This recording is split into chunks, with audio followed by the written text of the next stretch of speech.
गेल्या अनेक वर्षांपासून प्रलंबित असलेल्या सोलापुरातील विमानसेवेच्या प्रश्नावर खासदार प्रणिती शिंदे यांनी पुन्हा एकदा पाठपुरावा सुरू केला आहे.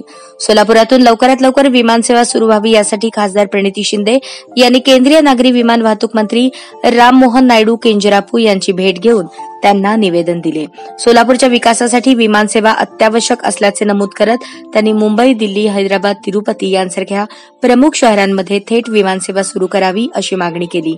खासदार प्रणिती शिंदे यांनी दिलेल्या निवेदनात म्हटले आहे की सोलापूर हे ऐतिहासिक आणि औद्योगिक दृष्ट्या महत्वाचे शहर असून वस्त्रोद्योग आणि धार्मिक पर्यटन यांसारख्या क्षेत्रांमध्ये अग्रेसर आहे. परंतु या ठिकाणाहून थेट विमानसेवा नसल्याने शहराच्या विकासावर मर्यादा येत आहेत.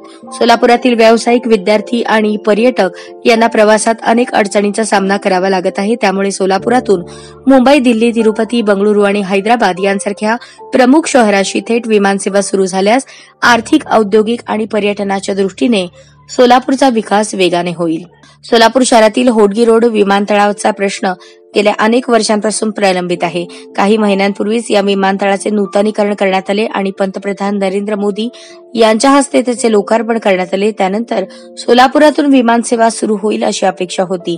सोलापूर विमान प्राधिकरणाने काही विमान कंपन्यांशी बोलणी केली होती. त्यानुसार फ्लाय 91 या विमान कंपनीने 23 डिसेंबरपासून सोलापूर मुंबई, सोलापूर गोवा या मार्गावर विमानसेवा सुरू करण्याची घोषणा केली, परंतु अद्याप कोणत्याही प्रकारची सेवा सुरू झालेली नाही. विमानतळ उड्डाणासाठी सज्ज असले तरी काही त्रुटी असल्याचे विमान कंपन्यांकडून सांगण्यात येत आहे.